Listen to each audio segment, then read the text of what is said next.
برادرها همین ویدیوی سنگ در یوتیوب پارت افتم مقصد کارخانه سنگ یکم کامنتر ادا نویسید که هم کامنتر رو ما ذکر پید میکنم اگر رو دلیل نکنم سنگ برای چی در کره یک سنگ میبرن اینا ببینید کنه دیوار داده سنگ برای چی در کره کنه دیوار داده سنگ برادر که جای میری سنگ کتی این خانه اینجاش چی اینجاش بود سنگ همه سنگ اینا برادر اگه مجبور شدیم استر در استخوان خیست میام که میره نشون بدیم که برای نمی قدر کره سنگ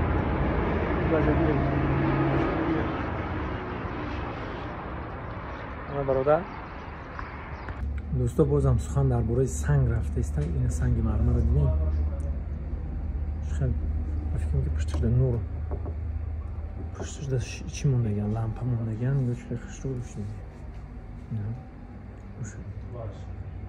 دیدین پشتش لامپ چکارا میمونن لامپا را یعنی خوی برق میمونن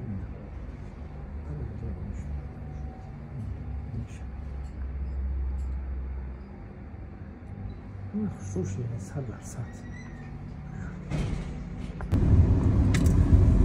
خیلی برادر رام راه در برو اومده بریم به سمت شیراز. بریم به سمت شیراز. ای کار را نگاه کنید.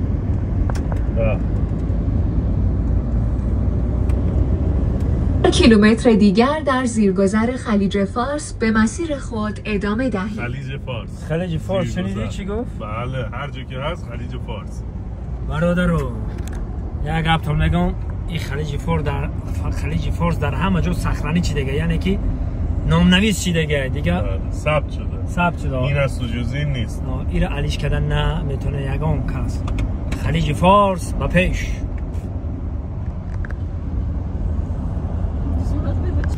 انا برادر عزیز کوی آقا اینقدر نگو برادرها خیلی ها گفتن چرا اینقدر میگه برادرها ما خانوما چیه تو پیجش هستیم آقا همه رو به چشم برادری میبینه بخاطر اون میگه فرق نداره همه رو با چشم برادری میبینه ما برادر میگیم همه برادر خواهر و برادر همه رو به چشم برادری میبینه درسته هر چی بگی درست است خیلی جای سپاس دوستا هم میگم بانوها هم میگم همش هم میگم آنی جاش کونی سنگ های برادر کون سنگ نه معدن رو خواهدم دیدین اینجا رو می اومدن اینجا می بوریدیان سنگ هایی که دیدیم از اینجا بود 4 تا من میاد بار بکنم خیلی کم دادم اون بالا رو میتونی زوم کنی بگیری اونجا آنه دیدیم بچه آنه اینجا رو بوریدگی آنه خیلی 4 تا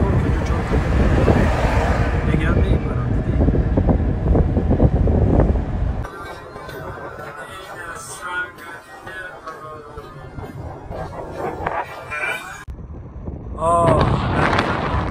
وقتی آمده است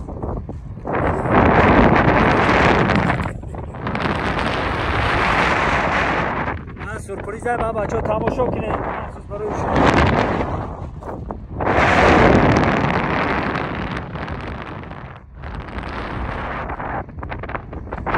درنای خانوری نشان تمتم خواهم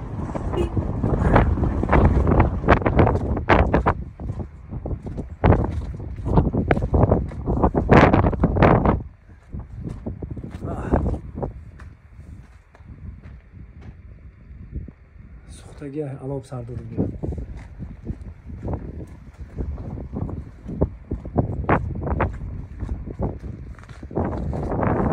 تاقچه‌ها قطعی تاقچه‌ها این یارو تاقچه میگیم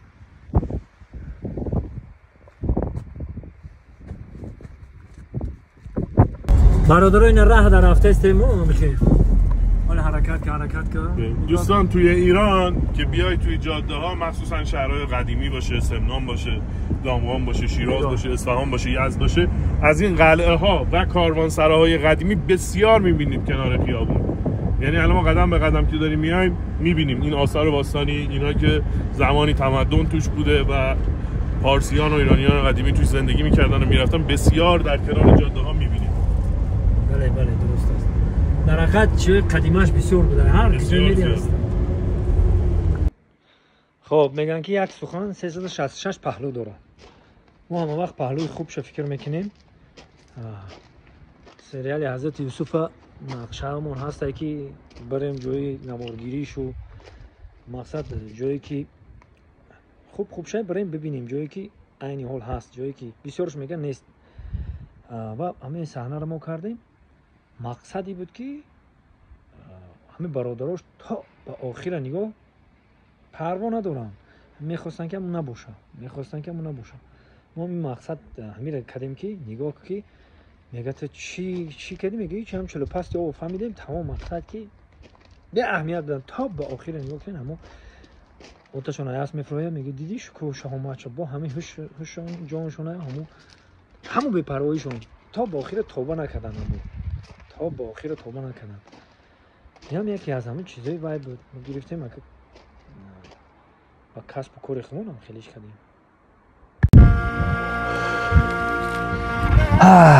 در کنعان قحطی آمد. بریم برادر جان. یهودا برادرم، وقتی برادرمان یوسف را در چاه تافتی یگان صدایی نشنیدی؟ برادرم بنیامین، غمی قریب زیاده از 40 ساله را باز به یادم رساندی. چرا که نه؟ چه شنیده ای برادر؟ هم وقتی که برادرم یوسف را در چاه میپرتافتیم یک صدای شنیدم. میدانی چی صدا بود؟ چه بود برادرم؟ وقتی که برادرم یوسف را در چاه پرتافتیم صدای شلوپستی آب را فهمیدم.